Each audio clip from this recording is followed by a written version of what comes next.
I'm saying here is that it's not just useful for you to listen to the second version. You can hear I'm sounding much worse with these in, okay? It's not just useful for you to listen to the second version, it's useful for you to listen to the one the first time where the English, the accent, the intonation is right, but you think that that character doesn't correspond for this particular job, and that you, with your personal taste, you didn't like that.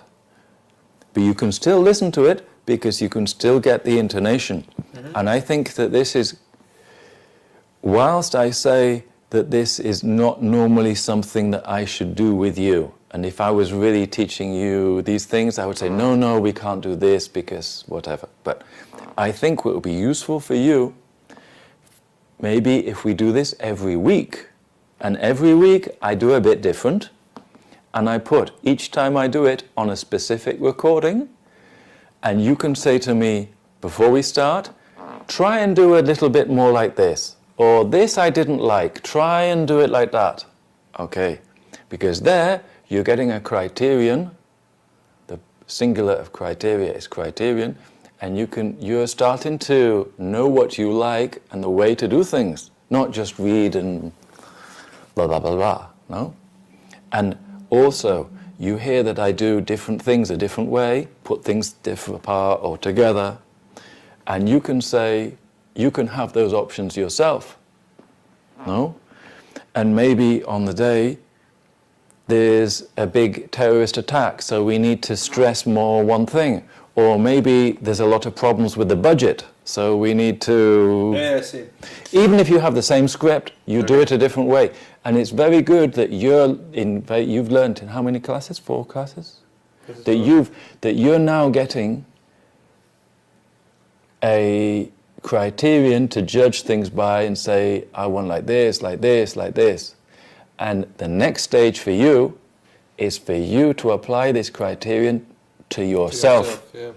So that we record you now, okay, doing just a little bit, and then I say what I think, and you say what you think, and we listen back.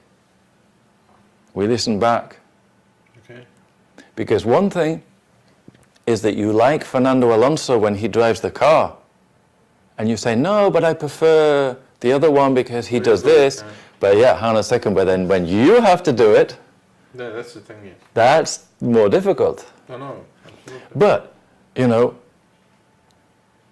for example, the Georgian bodybuilder guy, there are certain things about him that I say, this is good, this I don't like, maybe he's too big, but this is personal taste, but hang on a second, if I want to be like him, it's very difficult, no? Right.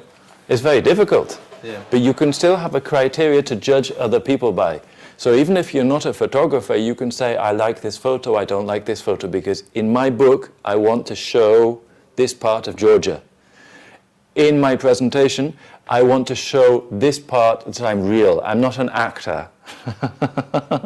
I'm not an actor. I'm a politician, I'm a diplomat, I'm a manager. Imagine, and we will know it in 1 week. Imagine that they will give us possibility to have a PowerPoint. This will be much better or not? How do you think? I prefer with PowerPoint for various reasons. One, we can have the key bullet points on the PowerPoint. No? Maybe destination management. Destination management. And then you give the little paragraph of explanation. This will help you, and it will help the other people understand those key points.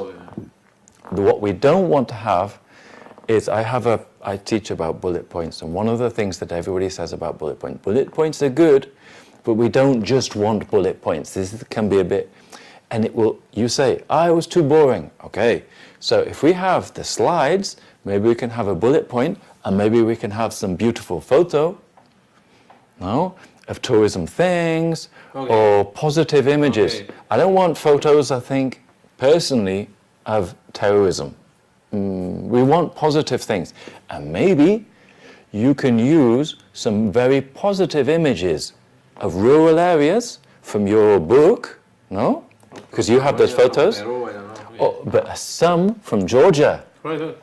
And your president of your country will be very happy with you. Do we have a time for it? I mean, imagine if 10 days they will say, come on, guys, you can do it. It's very easy for you to make the bullet points because we have all written there. You have this text copied, and what you do is you delete these bits, and your secretary can do it for you, and then prepare the slides, and you already have your book of beautiful photos from Georgia, and you can put a few of these in, and your secretary can do this for you.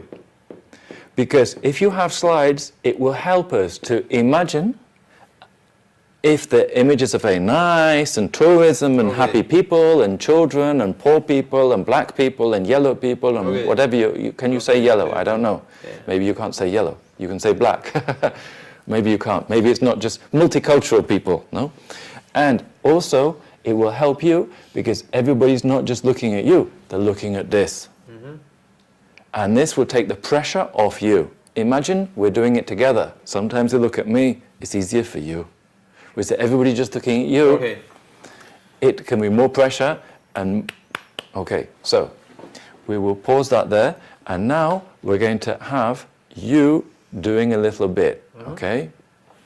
And then we're going to listen back to you, and you're going to say, I didn't like that because of this, this, and this, and I did like this, this, and this.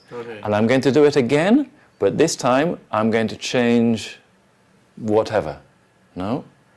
Don't just say it's good or bad. Say, this could be improved on, this maybe is better like that.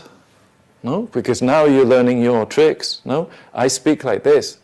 From my photo on the WhatsApp, I look evil and naked.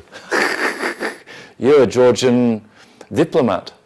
You have to be diplomatic. You don't wear jeans and red shoes. No? This is your personality and your function, because it's not just your own personality, it's your personality as ambassador. No? Because the gay American ambassador, very beautiful man, very glamorous, but this is not you. No?